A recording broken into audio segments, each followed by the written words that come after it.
Back episode of car talk. हमारे एक viewer है, उन्होंने हमसे सवाल किया है कि पाकिस्तान के अंदर हम प्रॉपर्टीज़ लेना चाहते हैं, वो ओवरसीज़ हैं, वो कह रहे हैं हमारे अलावा और भी बहुत सारे लोग हैं जो लेना चाहते हैं, लेकिन जो सबसे बड़ा एक डर होता है वो ये होता है कि हमारी प्रॉपर्टी पे पाकिस्तान में कब्जा ना हो जाए। तो इस चीज़ से कैसे बचें, कैसे अपनी प्रॉपर्टीज़ को सेव रखें, कैसे उनको मैनेज करें, आइए बात करते हैं। अस्सलाम वालेकुम रहमतुल्लाहि व बरकातहू। देखिए जी, एक स्विट्ज़रलैंड मुल्क है। दुनिया भर से कोई पैसा लेके स्विट्ज़रलैंड चला जाए, वो हलाल हो कैसा हो, वो उसको बड़े अच्छे तरीके से वेलकम करते हैं और उसको इतना इत्मीनान दिलाते हैं कि दुनिया भर के करप्शन ज़्यादा लोग जो है आज से नहीं 30 साल से स्विट्ज़रलैंड में जाके पैसा रखते हैं। फिर ये जो पनामा लीक आया था और बहुत सारे लोग इस पे काम कर रहे हैं कि जो पैसा है उसको अगले को कॉन्फिडेंस दिलाएं कि भाई आपका पैसा आपका है, तो आपको वरी करने की जरूरत नहीं है।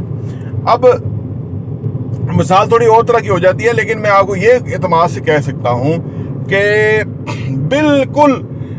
जो बहरिया वगैरह है, DHA वगैरह है, यहाँ कब्जे नहीं है। सही है ना। मैंने बताया कि एक हमारे डॉक्टर मिनहाज साहब हैं, उनका घर इस सेंस में कब्जा हुआ कि वो किराएदार को दिया था तो वो निकल नहीं रहा। लेकिन ये कोई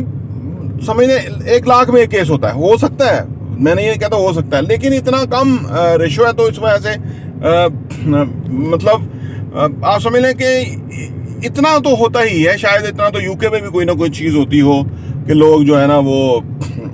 सॉलिसिटर को हायर करके कोई ना कोई गेम डाल देते हो, वो तो चीज़ें रहती हैं, लेकिन अदरवाइज ऐसा कुछ नहीं है। हाँ, अगर फर्स्ट करें गौरी टाउन है या और इस तरह के एरियाज हैं जहाँ पे लोगों ने प्लॉट्स लिए हुए हैं, ये वो तो वहाँ कब्जे हैं, वो मुख्तलिफ जो है ना एक ही चीज़ मुख्तलिफ लोगों को बेच जाते हैं। इसीलिए बहरिया में हम जैसे पढ़े लिखे लोग, ठीक है ना, कि भाई जिन्होंने MBA किया हुआ है, जिन्होंने सारी उम्र वाइट कॉलर जॉब किया और बिजनेस किया, मैं IT का बिजनेस करता रहा, उससे पहले मैं जर्नलिज्म को ज्वाइन किया था, तो हम जैसे लोग जो है ना सारी जिंदगी के बाद इस उम्र में आके कोई ऐसा काम तो कर ही नहीं सकते, वी कांट अफोर्ड, कि जिसके अंदर हमारी नेक नामी खराब हो, फेस वैल्यू खराब हो, हमारा ज़मीर मलामत करे, वो तो कर ही नहीं सकते। इसीलिए बहरिया और DHA वगैरह आपको अपनी रोजी रोटी के लिए एक अच्छी जगह है जहाँ के आप काम कर सकते हैं। अच्छा,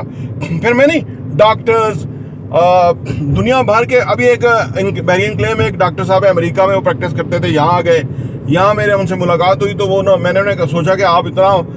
हम तो यही सोचते हैं ना कि अमेरिका से डॉक्टर आया तो UK से डॉक्टर आया तो कहीं से भी डॉक्टर आया तो वो वहाँ जदीद मेडिकल सहूलियात हैं, तो वो यहाँ पे कोई ऐसा अदारा कायम करेगा सो दैट कि यहाँ भी बीमार तो यहाँ भी बहुत है ना, अभी भी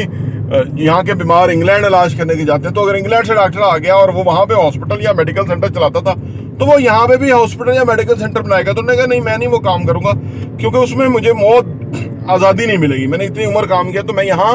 अब कंस्ट्रक्शन का काम करूँगा जिसमें मुझे आज़ादी है। तो यानी दुनिया भर से और हर वॉक्स ऑफ लाइफ से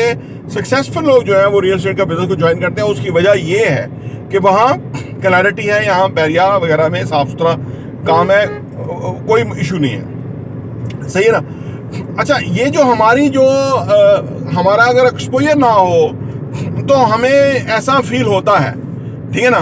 तो लेकिन जब हम जैसे फर्ज करें, पिछले दिनों पे यहाँ पे जो पकड़ दकड़ बड़ी हुई थी, जैसे 9 मई को का वाकया हुआ था, हम अल्हम्दुलिल्लाह रुकते ही नहीं है, काम पे जाते हैं हम रेगुलर।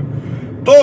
जब हम घर में होते हैं तो हमें समझ आती है कि शायद वो रोड ब्लॉक होगा होगा, लोग जो है ना वो गाड़ियां तोड़े होंगे, जो एक ज़हन में आता है ना, खौफ सा होता है ना एक। लेकिन जब आप बाहर आ जाएं और आप अगर आके ऑन ग्राउंड देखो तो आपको पता लगा कोई इस तरह का मामला नहीं है, कोई गाड़ियां नहीं तोड़ रहा, कोई ऐसी लाकानूनियत है नहीं, तो वो एक खौफ होता है आपका ना। इसीलिए हम आपको एतमाद से बताते हैं कि भाई ये चीज़ इतने की लोगों ने ली थी, 70 लाख की ली तो अब 95 लाख की बिक रही है, 25 लाख रुपया उनका जायज़ मुनाफा है, उनका कोई 4 मिलियन इन्वॉल्व हुआ था तो 25 लाख उनका प्रॉफिट है। ये बताने का मकसद ये है कि अगर कोई चीज़ बेचता है तो वो आपको बताने का मकसद ये कि आपको पता लगे यार ये चीज़ें चल रही हैं, मतलब इट्स नॉर्मल है। सही है ना। तो इसलिए हम आपके सामने जो चीज़ें लेके आते हैं या हम जिस तरह से काम कर रहे हैं, we are very much happy कि कोई नो वरीज अगर कोई किराए पे भी हमने चीज़ें लोगों ने हम खरीदी हुई हैं वो हमने किराए पे लगा के उनको हम सर्विस दे देते हैं कि किराया हम जो टेनेंट है उसको कह देते हैं भाई आप भेज दें, या अगर किसी को ऐसा ना हो तो एक फ़ोन कॉल कर देते हैं कि भाई किराया भेज दें, या टाइम पे चला जाए, तो वो थोड़ी सी सर्विस अगले को दे देते हैं, उसका पीस ऑफ माइंड है, वो अगला बाहर बैठा हुआ है और उसको पता है यार मेरा काम पीछे चल रहा है और ये लोग आप तो ये सारी सर्विसेज हैं कि जो हम देते हैं, और हमारी कोशिश होती है कि लोग हमारे साथ कंफर्टेबल रहें और उनको पता लगे कि यार हमें सर्विस, हमारा कुछ जाता नहीं है ज़्यादा, हमारी कोई ज़्यादा इस पर कॉस्ट नहीं है। तो यानी यहाँ पे एतमाद वाली बात है, यहाँ पे ऐसा कुछ इशू नहीं है, इसलिए